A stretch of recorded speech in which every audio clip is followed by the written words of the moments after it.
designed by the madcap mind of Suda51 and his Grasshopper manufacture studio, whose previous credits include cult hits No More Heroes and Killer 7, Lollipop Chainsaw is poised to be the developer's most successful title yet, if only for the premise. Featuring a comely chainsaw-wielding cheerleader against an army of uncouth undead, the game makes no secret at which demographic it's targeting. Yet, is there some substance to go with the style, or does this lollipop quickly lose its flavor? Stupid! Undead douchebags!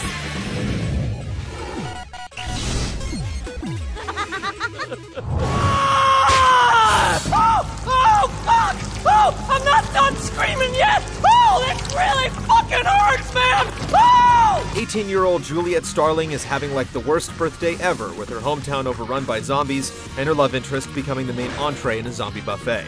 While the blonde, supernatural stabbing cheerleader is reminiscent of a certain Slayer from Sunnydale, Juliet is no Buffy, lacking the witty repartee and confidence of the Chosen One.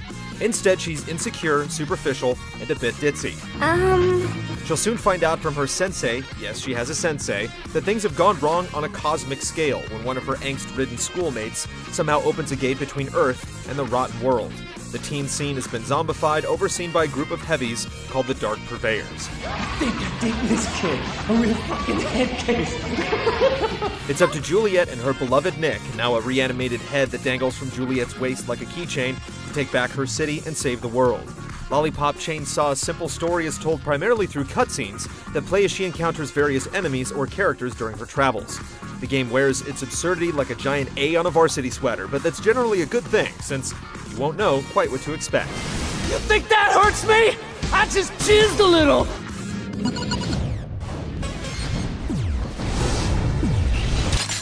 If it bleeds, I can kill it. Lollipop Chainsaw's design is rather simplistic, a throwback to classic arcade beat-em-ups. You'll use Juliet's pink, heart-emblazoned chainsaw, which doubles as a phone, of course, and yellow pom-poms in one, or two-button combos to stun and slice your opponents until you're allowed to advance to the next room or area.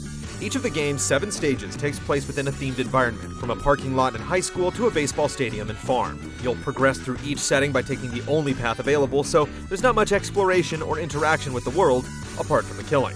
As you battle enemies in creative ways, you'll receive gold and platinum medals that can be used as currency at shop terminals located within specific spots throughout each stage.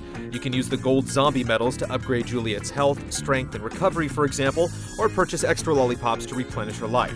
There are also new combo moves to acquire, costumes, music tracks, concept art, and more. Since each stage will take you roughly 30 to 40 minutes to complete on your first time through, the game's story can be completed in 4 hours. After that, you can revisit stages on a new difficulty level, offering different zombies to battle, and attempt to improve your overall ranking for the online leaderboards. Completing each stage will earn you a letter ranking in several different areas, including the number of zombie or platinum medals earned, your overall completion time, the number of continues used, and your score. Unfortunately, there's no co-op support or other play modes to wring more life out of the game, which is surprising. I love the smell of almost dead cheerleader in the morning.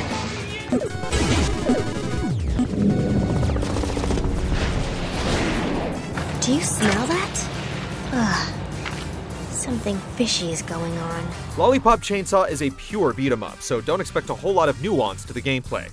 There aren't intricate moves to perform or complicated mechanics at work here, with the action making use of liberal amounts of the X and Y buttons. Yet the combat is largely satisfying due to the outrageousness of what you're doing.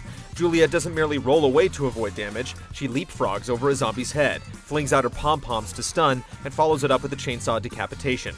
You'll want to spend your coins on new moves as early as you can, which will make the combat feel less repetitive as you try to make the kills look as cool as possible.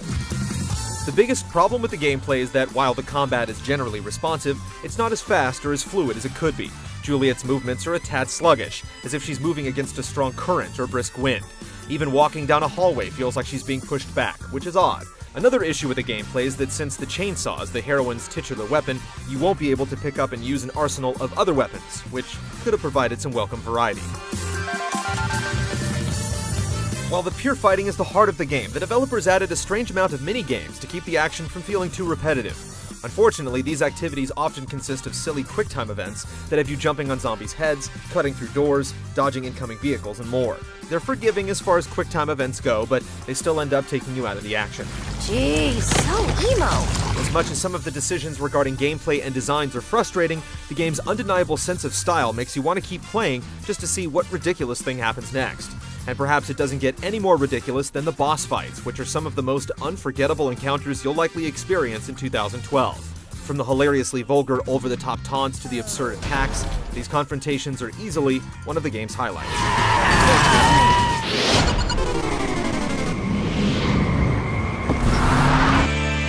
Are you ready?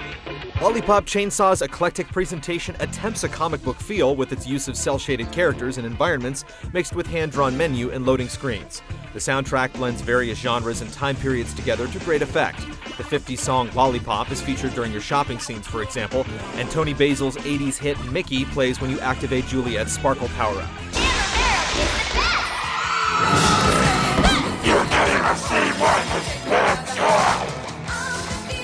While the graphics are hardly cutting edge, animations aren't as fluid as they could be, the characters are sharp looking. The game clearly wants you to oogle its heroine's pom-poms, and the cutscenes seem to seize any opportunity to get a momentary upskirt shot. The dialogue has more profanity than an HBO original series, and at times it's downright atrocious. Where's my fucking body?